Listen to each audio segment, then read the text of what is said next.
Hey, gluten-free mamas. Welcome to our Tuesday chat. Jennifer here, you're a host of the group and your gluten-free health coach, helping you create a gluten-free life you love, right? We want to reclaim our health from gluten, get back our health, get back our body, take back our lifestyle, and create a gluten-free lifestyle that works and is sustainable. So friends, today I want to talk with you about Easter. Easter is around the corner. And I know a lot of you are saying, well, how am I going to celebrate Easter being gluten-free, right? So we want to think about that. I'm going to give you 3 good tips to help you have a successful gluten-free Easter. Number 1, think about where you're going to have dinner, okay? If you have dinner at your home, then guess what? You are in charge of all the ingredients. You are in charge of how it's made, what's prepared, and what's served, and how it's served in your home. And that's going to take away a lot of cross-contamination, a lot of fear, a lot of overwhelm of, oh my gosh, can I eat this? And am I going to be sick, right?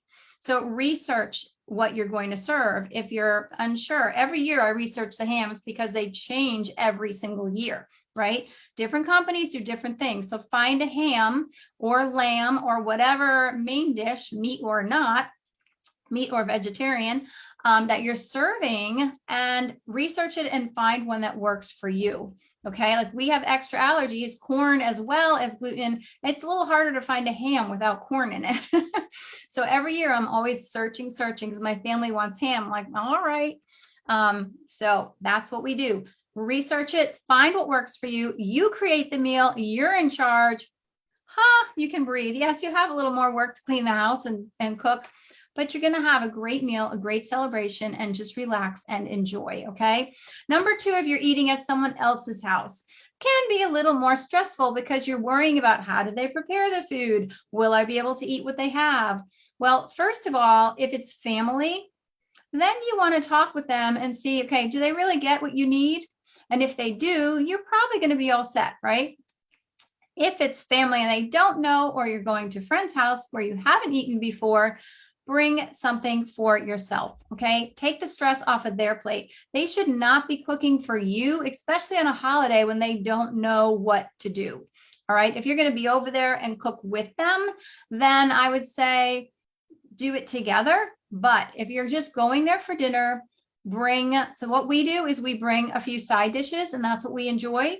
If I know the main dish was going to be gluten-free and how it's prepared, and I feel good about that, then we eat that and our side dishes.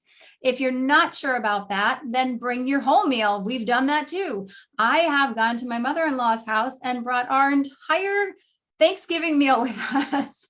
And she lived 9 hours away at the time. And overkill? No, because my whole family got to eat dinner and everything was the same that everybody else was eating, even though theirs was full of gluten and ours was gluten-free. So it all worked out in the end. We all enjoyed our meal. We all enjoyed our desserts and our pies, and we all had a great time. And we didn't have to worry about, is it gluten-free? Am I going to be sick? Can I eat that? Oh, someone makes a beautiful salad and you think, okay, I can have the salad.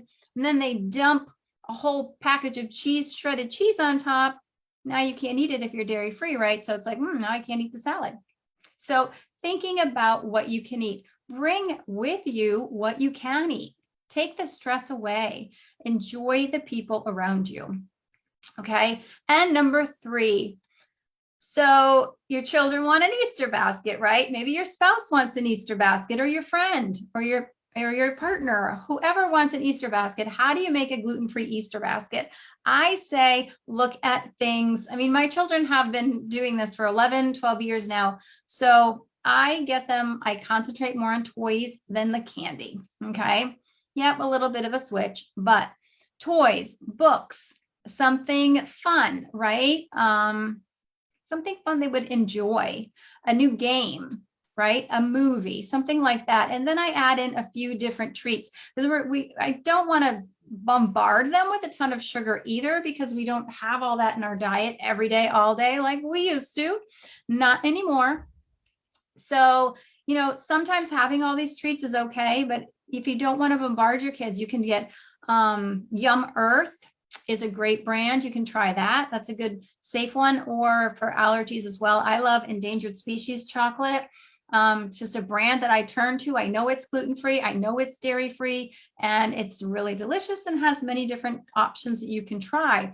So I'll get some of those, or just making some fun cookies for the kids to put in their baskets. So thinking a little outside of the box. But, I've done this so long with my kids, they're not left out. They don't feel left out because they've gotten something, right? They still have an Easter basket. It's still full of fun things for them. And even for my husband or whoever I'm buying for, what you give them, that's still special. So it doesn't have to be loaded with all the Peeps and the jelly beans and all these other things. And you could find a lot of those gluten-free, but just find them, research to make sure, because I don't give out a list of the candy for Easter, because guess what? It changes every single year. Every year, these companies change. So you really have to look at them. And for some companies like Hershey's, not to call out Hershey's, but their big candy bar might be gluten-free, but a lot of their miniature ones are not. So when these companies are making all these extra fun chocolates and fun treats at the holidays, they're not always gluten-free. So you can't just count on, hey, they're gluten-free. Not all of the products are gluten-free. So always check, okay? Always do your research, always check, because we don't want anybody getting sick at the holidays. So 3 good tips to have a successful gluten-free Easter. 1, decide where you're going to eat. And if it's at your home, you're in charge. Yay, you know what you're serving. You know you can eat it. You know you're going to enjoy it.